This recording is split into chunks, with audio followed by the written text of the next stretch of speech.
Ce podcast est réalisé avec le soutien du Centre pour la cybersécurité Belgique.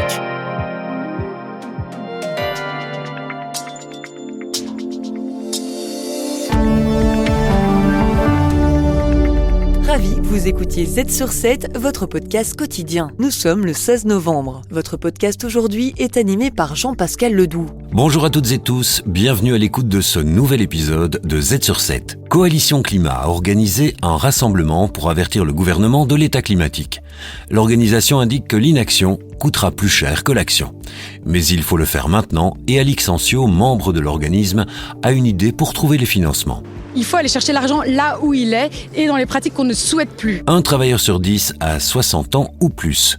C'est ce que démontre la dernière étude de Partena qui tire la sonnette d'alarme sur le vieillissement de la population et son impact sur le marché du travail. Partena estime que le marché du travail doit être repensé, comme l'explique Jean Hendrix du think tank Itinera. On parle beaucoup de la soutenabilité financière des pensions, mais on ne parle pas assez de la soutenabilité sociale. Et poursuivre les prévisions économiques de l'Union européenne et les déclarations de Jérôme Powell sur la politique monétaire de la Fed qui impacte les marchés. Restez à l'écoute de nos analyses quotidiennes. Z sur 7 à la une. La Commission européenne présentait ses prévisions économiques ce vendredi. La croissance de l'Union devrait retrouver quelques couleurs dans les années à venir.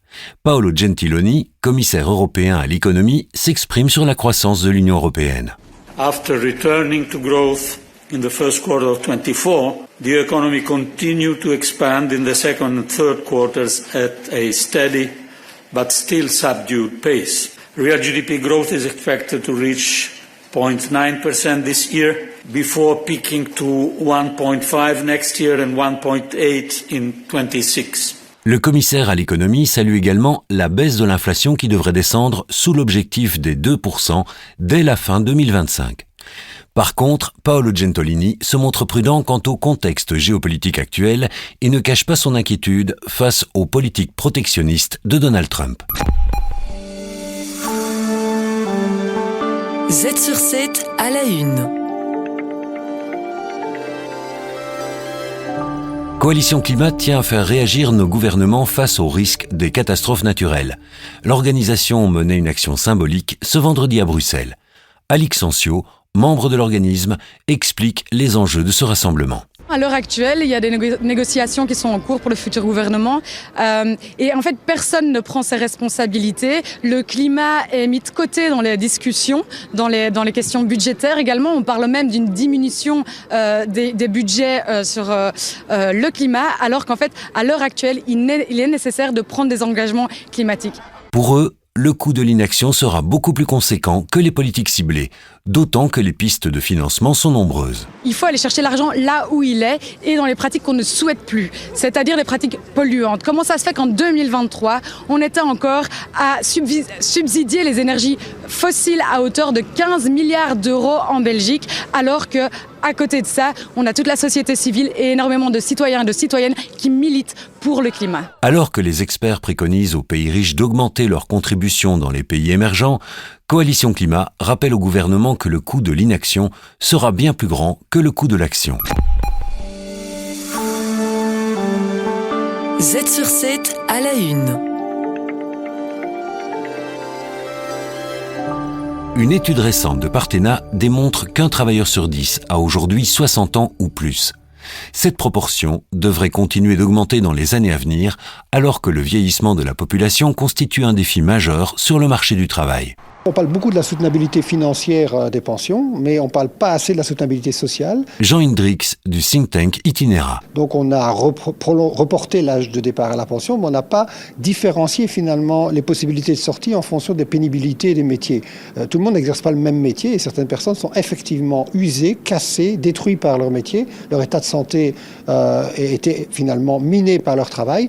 Et donc ces personnes qui souvent ont fait moins d'études et ont commencé beaucoup plus tôt leur carrière devraient pouvoir décrocher aussi plus tôt. Pour Christelle Adam, segment manager entreprise pour Partena, La solution se trouve dans la formation. Et donc, quelque part, c'est de réfléchir de façon objective, sur des critères objectifs, d'aller au bout de l'exercice de la pénibilité, des conditions de travail, et peut-être d'envisager justement une transition possible vers des secteurs qui sont moins pénibles ou dits moins pénibles, et qui permettent finalement à un jeune travailleur de dire « je démarre dans un secteur plus pénible, je sais qu'à terme, on va me maintenir au travail en me formant, en m'aidant à passer vers d'autres emplois plus adaptés à des conditions plus faciles ». Partena considère que le marché du travail doit être repensé avec tous les acteurs, les employeurs, les employés et le gouvernement fédéral.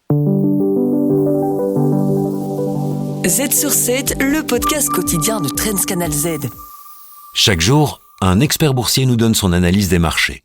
Aujourd'hui, Nicolas Deltour de la banque Belfius explique la baisse de la bourse à New York et en Europe par les déclarations de Jérôme Powell quant à la politique monétaire de la Fed. Depuis l'été, les taux directeurs américains et européens prenaient la même trajectoire après être montés relativement en même temps. Ils avaient amorcé la baisse puisque l'inflation était sous contrôle et que la croissance est trop faible en Europe, ce qui implique de toute façon de relâcher la pression monétaire. Mais voilà, les États-Unis affichent quelques particularités par rapport à l'Europe, en particulier depuis l'élection de Donald Trump. Et effectivement, Jérôme Powell nous dit qu'il n'est plus besoin de se précipiter pour assouplir cette politique monétaire. Ça déçoit le marché, évidemment, puisque ce sont des petites bulles d'oxygène qui arrivaient sur les bourses. Résultat, comme vous l'indiquiez à l'instant, les bourses américaines baissent de plusieurs dizaines de points de base, ainsi que les bourses européennes ce matin. Depuis cet été, les taux directeurs aux États-Unis et en Europe baissent, et l'inflation est sous contrôle. Mais aux États-Unis, l'économie est marquée par deux particularités, la résilience et l'élection de Donald Trump. L'économie américaine s'est montrée particulièrement résiliente. Il n'y a même pas eu d'atterrissage en douceur. Elle est restée relativement bien occupée. Le marché du travail pourrait se tendre, par contre, avec les mesures prises par Donald Trump, ce qui est particulièrement inflationniste. Vous ajoutez à ça les tarifs douaniers qu'il nous promet, le boost économique qui n'est pas forcément nécessaire, en tout cas pas urgent. Ça va créer de l'inflation et forcément, ça incite la Banque centrale américaine, cette fois, à revoir légèrement sa trajectoire. Une question subsiste. Est-ce qu'il y aura cette fameuse baisse des taux de 25 points de base attendue pour la réunion de la Fed le 17 et 18 décembre ? Nicolas Deltour, toujours. Le marché est de plus en plus partagé. On n'exclut plus une pause. En tout cas, on n'est plus aussi radical sur cette probabilité de rate cut, comme on dit, en décembre. Et puis qui sait, en fonction de la tournure des événements, si la politique de Donald Trump s'avère trop inflationniste l'année prochaine, est-ce qu'on pourrait revoir à un moment donné certains signaux de resserrement ? Ça, c'est la grande question. Du côté de l'Union européenne, l'écart se creuse de plus en plus avec le marché américain. Le mot découplage est de plus en plus prononcé. Ce qui est certain, c'est que l'Europe est dans un tout autre contexte. On a peu d'inflation. Là, pour le coup, la trajectoire reste la même. On a peu de croissance, pas assez. Vous évoquiez les chiffres tout à l'heure. L'économie allemande, même si elle peut revenir dans le positif l'année prochaine, elle reste très très loin de la trajectoire qui lui sied le mieux. Donc, conséquence, en Europe, l'assouplissement monétaire doit continuer. Et donc, oui, ce découplage est possible. Et c'est peut-être un peu pour ça aussi que le dollar remonte et que l'euro baisse, puisqu'on voit que la rémunération du cash en dollars semble durablement plus élevée que la rémunération de l'euro. Le conseil de Nicolas Deltour est d'acheter des obligations. En zone euro, pour l'investisseur ou l'épargnant européen, la trajectoire des taux directeurs devrait rester relativement stable, relativement la même, donc direction vers le bas. Et donc la forme de la courbe des taux devrait progressivement redevenir normale, une courbe relativement pentue, où le taux long terme est plus élevé que le taux court terme. Je devrais dire, le taux court terme redescend très fort en dessous du taux long. Et donc, il faut effectivement diversifier les maturités. Diversifier les maturités, peut-être aussi pour des petites poches du portefeuille obligataire, pourquoi pas, étant donné que la courbe des taux américains est supérieure à celle des taux européens, pourquoi pas aller diversifier une petite poche sur la zone dollar qui présente un net différentiel de taux par rapport à l'euro. Merci à toutes et tous d'avoir écouté cet épisode de Z sur 7. On se retrouve demain avec l'invité du Trends Talk. Z sur 7, le podcast quotidien de Trends Canal Z.